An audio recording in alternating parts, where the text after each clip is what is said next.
Hello friends, सर्वप्रथम सर्वांना माझा नमस्कार. मी प्रेरणा. माझ्या या यूट्यूब चॅनलवर तुमचं सर्वांचं मनापासून स्वागत करत आहे. थंडीचे दिवस चालू आहेत, तर मी आज इथे मस्त गरमागरम आणि कुरकुरीत अशी मुगाच्या डाळीची भजी बनवली आहे. खायला खूप टेस्टी आणि कुरकुरीत लागतात आणि याच्यासोबत जर गरमागरम चहा असेल तर मजा काय औरच येते. या डाळीने आपल्याला गॅसचा पण प्रॉब्लेम होत नाही. तर ही मुगाची भजी किंवा पकोडे मी कसे बनवले आहेत ते तुम्हाला दाखवते. तर मी इथे पिवळी मुगाची डाळ 1 कप घेतली. ती चांगली स्वच्छ धुवून 4 तास पाण्यामध्ये भिजवून घेतली व यातलं सगळं पाणी पूर्णपणे निथळून घेतलं आहे. आता ही मिक्सरमध्ये थोडीशी जाडसर वाटून घेतली आहे. ही डाळ आता एका बाउलमध्ये काढून घेऊन हलकीशी फेटून घेणार आहे मी. या स्टेपमुळे भजी खूप हलकी क्रिस्पी बनतात.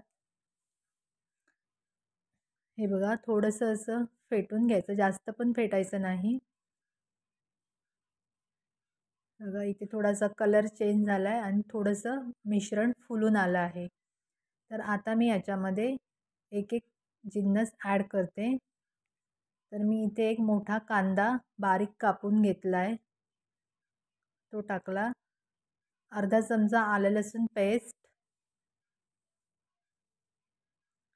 2 ते 3 हिरव्या मिरच्या, ह्या कमी तिखटवाल्या मिरच्या आहेत. थोडासा पाव टीस्पून मी ओवा घेतला आहे. अर्धा टीस्पून धना पावडर घेतली आहे. अर्धा टीस्पून जिरा पावडर घेतली आहे. अर्धा टीस्पून हळद घेतली आहे मी इथे. चवीनुसार मीठ आणि मी याच्यामध्ये आता थोडी मूठभर कोथिंबीर ॲड करत आहे. आता हे सर्व मिश्रण छान अगदी मिक्स करून घ्यायचं.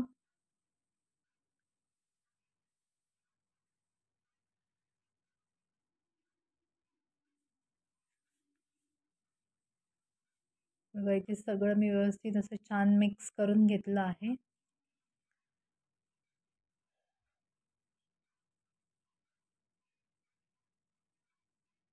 मिश्रण खूप पातळ पण झालं नाही पाहिजे. आपली जी डाळ आहे ती जराही पाणी न घालता वाटून घ्यायची, त्याच्यामुळे मिश्रण पातळ होत नाही. हे बघा, आता आपलं इथे मिश्रण व्यवस्थित मिक्स करून झालं आहे. आता मी इथे एक कढई ठेवली आहे, त्याच्यामध्ये तेल गरम करत ठेवलं आहे. तर मी आता ह्याच्यामध्ये पकोडे तळून घेणार आहे. तेल आता गरम झालं आहे.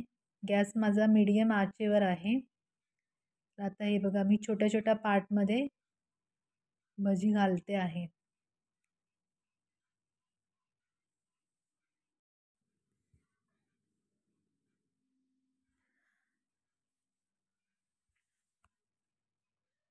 आता माझी ही भजी पूर्णपणे घालून झाली आहेत. आता परतून घेते मी इथे. मस्त छान गोल्डन ब्राऊन कलर येईपर्यंत तळून घ्यायची. मीडियम आचेवर ठेवल्यामुळे भजी आतपर्यंत मस्त तळली जातात.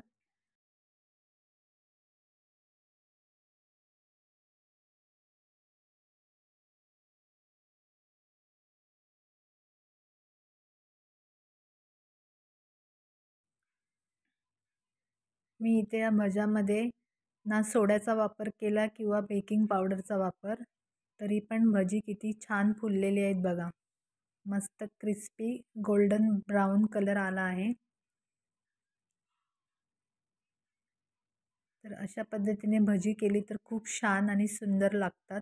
तुम्ही एकदा नक्की करून बघा. हे बघा, आता इथे ही भजी आपली तयार झाली आहे. तर मी आता काढून घेते. जास्त पण त्यांना ब्राऊन नाही करायचं, मग ती थोडी कडवट लागतात.